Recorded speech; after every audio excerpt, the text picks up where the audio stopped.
Well, good day, everyone. It's an absolute pleasure to be here, and thank you so much for joining the talk. It gives me great pleasure to talk to you about how XR is really shaping the actions and decisions of health and performance at present.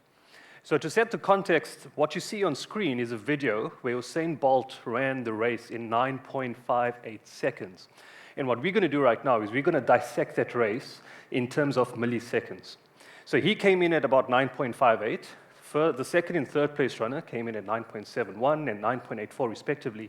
And the difference between these is that the difference between the first and second and third place respectively is 0.13. The difference between the first and third place obviously is 0.26. But even more remarkably, the difference between the first and the last place runner is 0.76 seconds. Those two sounds that you hear is the difference between the first and the last place runner. And so when they are competing for a 100-meter race or any other race within a 30-second time frame, they are competing at the millisecond time interval, which means that over a 4-year period, if they're getting a silver medal instead of a gold medal, that's measured in milliseconds. And so I was quite interested to understand if we plot this over a 100-year period, looking at the progression record, these are the actual readings from 1920 until now. When I applied a logistic regression looking at the expected value, we see that the 9.58 should have only been achieved by the year 2040, which means something had occurred around just after 2000. There was a turning point at that particular event. And so as an outlier, as an example of Usain Bolt, he's about 20 years ahead of his time. And if we have to look at that point to this point over here, we can see it's only 1 second apart over a 100-year period. And so after 100 years, we see with females, they've become 3 seconds faster over 100 years. But with males, they've only gotten 1 second faster in a 100-year period of running a 100-meter race, right? Very recently, Emmanuel led from gun to tape, finishing in a championship record of 1:41.86. And when we look at each of these runners, that's the difference. It was basically 40 milliseconds. And if we break this down even more, the difference between the first, second, and third place range between 40 to 90 milliseconds, not in a 100-meter, in an 800-meter race. And virtually, it's basically if the 1 foot was just above or below by a few centimeters, that was the difference between a gold and a bronze medal. That's the remarkable differences that we see right now in the context of high performance. And so similarly with freestyle swimming, over 800 meters, we see a very similar trend for both men and women over a 100-year period. So my main point here is that records in sport are meant to be broken. Athletes today that continue to perform at a higher level are a few decades ahead of their time. And the question is why? Why are they ahead of their time? Why are records meant to be broken? And we could speculate that it's about maybe doping or technology, perhaps XR, perhaps nutrition, and all of that might well be true if we speculate. But there's one key reason, one contributing factor that contributes to this particular question. If we take hundreds and thousands of athletes that all want to go into this funnel of talent pathways, and we put them all into this kind of funnel, what do we see along this pathway of mass sport participation to elite talent pathways, that from this funnel, only a handful of these athletes will actually come out and go on to become competitive, which means the landscape in high performance in sport right now is incredibly competitive. If you want your child to play for your country, the benchmarks cannot be from 10 years ago. It's got to be benchmarked at 2030 or 2032, because it's far more competitive than yesteryear, right? And so when we look at this continuum of sport performance, over the last decade, we've worked at the intersection of either sports performance or injury mitigation. COVID-19 propelled a spotlight on mental health. But beyond that, we now have a fourth important elephant in the room, and that is decision-making, real-time feedback. And how does AI and XR really give us the real-time feedback that we need that helps us with metacognitive markers such as decision-making within that time frame of milliseconds? So the key question is, how can AI and XR revolutionize and optimize decision-making in a health and high-performance context? So when we look at this partnership of AI and XR with humanity, and I think this follows on nicely from Professor Jason's talk, Professor James' talk, where he speaks about this partnership in the SDG for 18, and that is collaboration between AI systems and healthcare or sport professionals are imperative. we need to understand that AI is there to augment human capabilities, leading to more accurate diagnoses and better patient or athlete outcomes. And so one tangible example that we did during COVID-19 is that we developed a game for exercise physiology students in the medical school. And one of the key problems is that during lockdown, these students were not able to go into the lab. And so we created a web-based game, which was a progressive web application, but we found that it was not as immersive enough. And so we ported the screen grab that you see here on screen, directly onto virtual reality. We used Unity, and we ported it on Oculus Quest 2. And the screen grabs that you see here on screen are directly taken from the VR interface. So stress ECG, we looked at pulmonary testing using a spirometry for any patients who may have had chronic obstructive or chronic restrictive pulmonary diseases, the isokinetics test for the knee, shoulder, or the ankle, as well as balance tests or stability tests for any patients with neuralgias, as well as orthopedic tests or manual muscle tests. And what you see on screen right now is the difference between a desktop version and a virtual version. And what's really important here is that when the student dons the headset on their heads, they become the practitioner. And yesterday we spoke about the pedagogy of XR in education on the panel, and we spoke about embodied cognition and the process of critical thinking and constructivism. When we are able to immerse learning, especially in health sciences or in the sporting context, we really are able to transform those theories of embodied cognition so that athletes or high performers or even learners or students can perform at their peak. And we found that with this particular case study, students were able to have much better clinical reasoning skills and skill acquisition when they were in the VR group. And so I took this further, and I had a TEDx talk in December where I spoke about the science of milliseconds and how milliseconds really matter. And you can watch that TEDx talk at another time, which really dovetails into the different kind of scenarios where milliseconds really matter. And one of the key contexts to how we understand milliseconds is through a true life story with Sully. Sully landed the plane in the Hudson River about 15 years ago, and this was based on true life events. There was a movie created with lead actor Tom Hanks, and the basis of that, how many of you have actually watched the movie by a show of hands? Great. So you'd really understand the context that after there was a bird strike to one of the engines, decision-making was crucial. And it took about 5 to 10 seconds to do the unconventional act in aviation sector and land the plane on water. And the NTSB, the National Transportation Safety Board at the time, wanted to have a commission of inquiry to understand what had happened. And they found out that even after their pilots reran the simulations, when accounting for that 5 to 10 second of a delay, seconds to act, they would have actually been on a lower terrain and hit one of the nearby buildings. So that decision that Sully had done as a pilot was actually one of the most courageous but correct decisions that he had done because of that 5 to 10 second delay in terms of not being on an optimal terrain.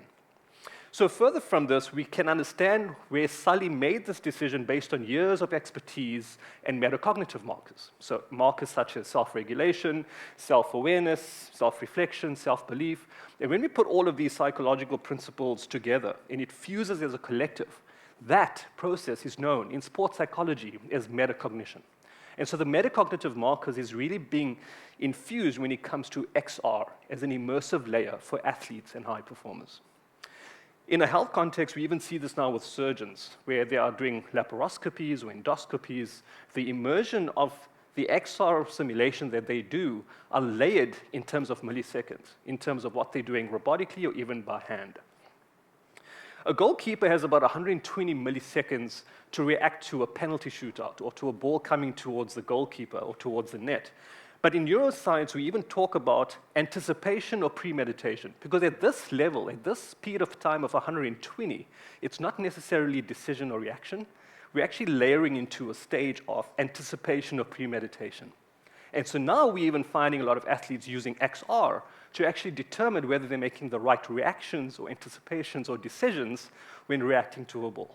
In the context of basketball, they're speeding up play in training so that when they have the choice of making a decision on the court, they can either keep the ball, pass the ball, or go for the hoop. And when you layer up that speed, it optimizes decision-making when they are in match play.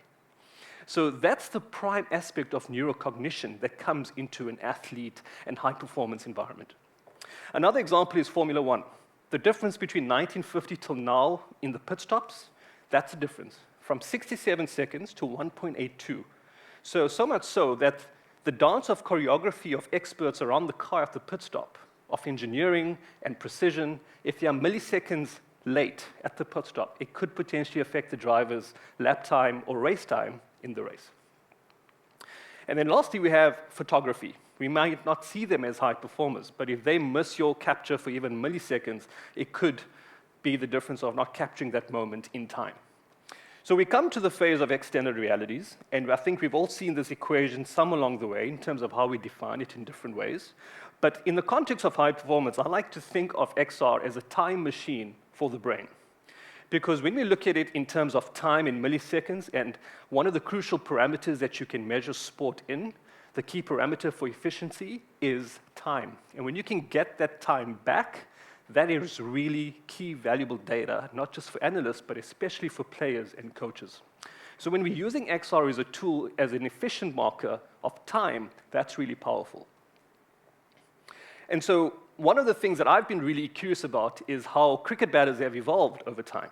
And one of the questions that I always wanted to ask is when a batter comes onto bat and they're facing the different deliveries, and the difference is that it bounces compared to baseball, where baseball is full toss.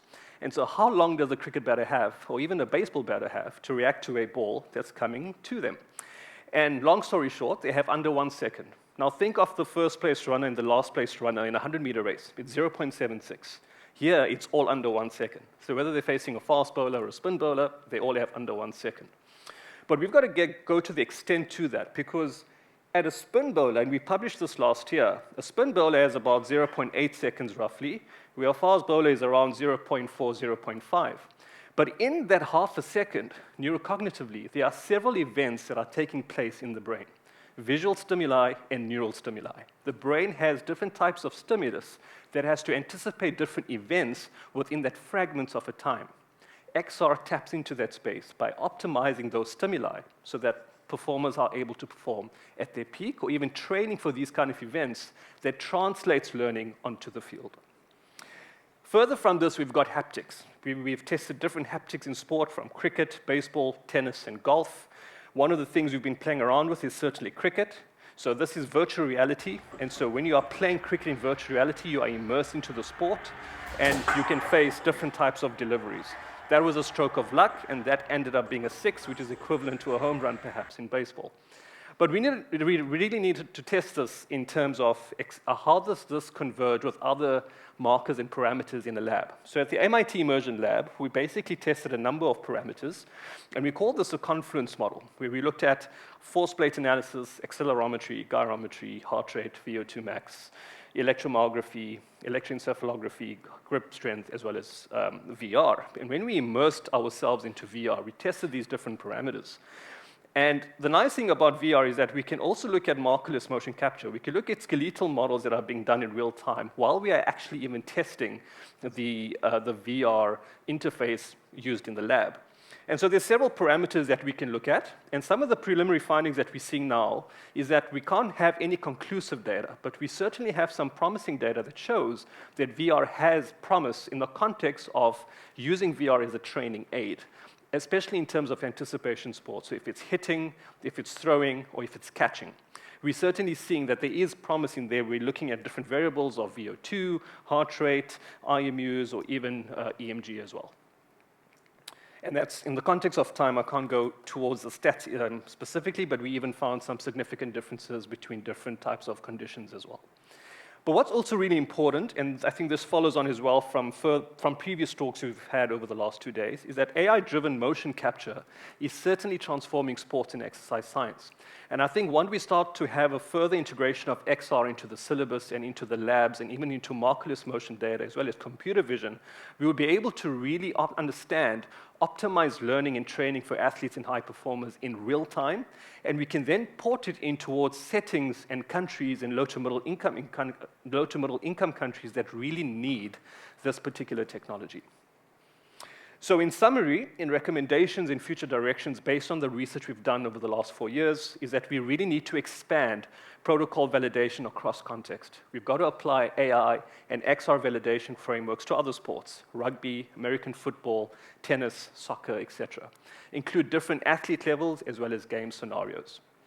We also really need to tap into the neurocognitive space, and that is deepen neurocognitive integrations by merging EEG, EMG, eye tracking with AI and XR to map real-time decision-making and brain-body performance dynamics. We also need to enhance the human-AI XR synergy.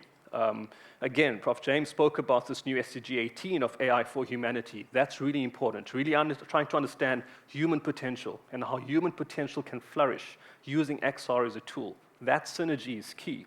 And so if we can develop adaptive AI and XR tools that integrate AI analytics and support decision augmentation in coaching and rehab, that would be really powerful. And then we also need to focus on translating insights into real-time feedback. We already have real-time feedback in different data parameters, but how do we translate that in terms of real-world practices for different contexts? So we could use AI and XR findings in coaching, injury mitigation, and mental readiness. And then lastly, global collaboration and longitudinal tracking. We often speak about empirical data that's done as case studies over a 6 or 8 week period, but we really do need longitudinal studies and long-term tracking to understand the adherence, but also the sustainability of what's happening in these interventions. We also need to initiate multi-site trials and track long-term athletic performance using AI and XR-informed protocols. So I'd like to thank and acknowledge my partners for the work that we've done over the years. I'd also like to just share that I've got a YouTube channel and newsletter if you'd like to follow. That it's called A4 Digest, that speaks to AI, athletes, academia, and altruism, which also speaks to humanity. So thank you very much for your attention. There's 8 minutes left on the clock. If there's any questions, I'd be very happy to take them. Thank you so much.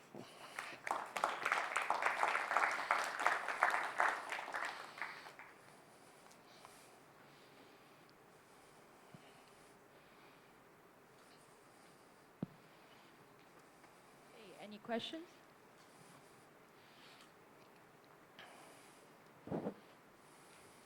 Yeah, we got one question.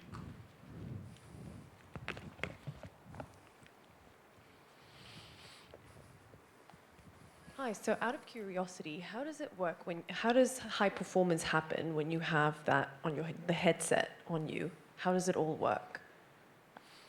So thanks for the question. So depending on whether the athlete or high performer is immersed with VR or AR, they would be able to have different layers of scenarios. So in a VR kind of context, what we've done is that we created scenarios from real life where they would be able to train and they would have some level of readiness before they go on to play. In an AR environment, that's even a little bit more realistic and more tangible, where we would basically be able to overlay avatars or aspects in real life, and that would allow them to augment certain types of training depending on the sporting code. So it really is about the transfer of learning and translational research and measurements into real-world practice. And I think getting into a stage where they would optimize readiness before match play, or even in terms of longitudinal tracking. Awesome, thank you.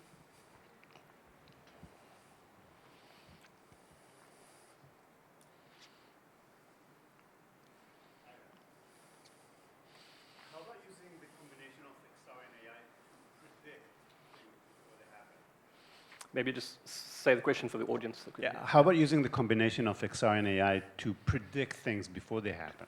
Absolutely. So that's a good question, Ori. And I think we're looking at a lot of prediction markers in this context right now. We're not just tying it in from a stats perspective, but we're even looking at different types of data science aspects of how we can integrate it with markerless motion capture. So when we're looking at markerless motion capture, it has elements of AI and XR. But in terms of the extent of taking it even further, once we have a more robust level and layers of that AI XR integration, we'll be able to have much more sophisticated prediction models. And so it's very hard for us to actually predict what the absolute marker would be. So if any one of us in sports science is saying, we can give you 100% absolute prediction of what's going to happen, they're lying to you. Because in any kind of prediction model that we use, we can only use levels of probability. And so once we get to a confidence interval anywhere towards 90 or 95%, or even 85%, that's when we have a very strong layer of prediction. And so that's basically what we can use in terms of tactical training. Video analysts are using prediction models right now. WebXR integrations are coming into the fore, so they can actually use WebXR to understand mechanics of players and how that can actually lay into different types of predictions in terms of ball-by-ball events at a micro level or even macro level in terms of match-to-match play within a league or within a round-robin format.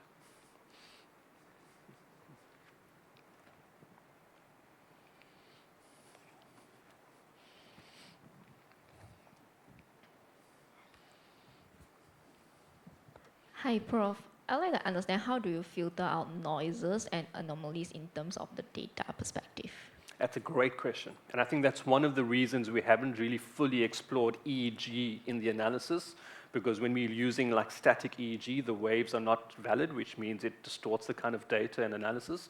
But when we employ other neurocognitive markers like apneas or other types of brain activity waves, so even if you're working within a semicircle of throwing, catching, hitting, then it doesn't really distort the waves too much. So in terms of filtering out that noise, that's something that we can kind of account and control for. But anything beyond that kind of static movement, that's when we go beyond validation markers. And I think that's a very important question, and it's a very important pain point in both health and performance, because if we are not able to do beyond that kind of confinement, then we're not able to measure and track what's really happening at the neurocognitive level. And in the sporting context, because you have sports wearables, and then you've also got neurocognitive wearables, when they overlay and intersect with one another, there's far too much noise. And so it makes it very hard for us to translate that for both the stakeholders in athletes and in academia. So that's a very important question. And so what we do need in XR is to really try and filter out innovations that can minimize that noise and stackering, and so that we can have much more integrations of basically the brain-body axis. One quick example on that is, for example, we tried to look at VO2 masking with the VR headset. Athletes found it far too uncomfortable. Imagine having a headset and a VO2 mask on at the same time. So what we have suggested from this protocol is to perhaps have a merger of a VR headset with the mask in one kind of device, where it will be able to immerse the player in VR or AR, and at the same time measuring VO2 max. That will also reduce the noise. Thank you.